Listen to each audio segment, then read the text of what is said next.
Hello, today I'm in Jeep Cherokee. In this video I'll show you how to use cruise control.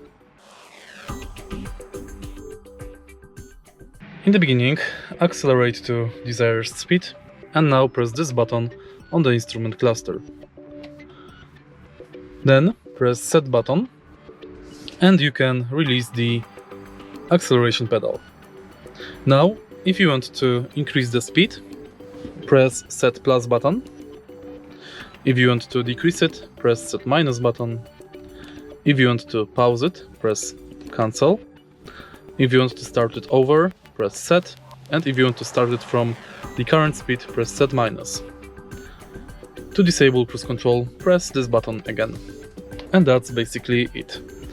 If you find this video helpful, please leave like, comment and subscribe.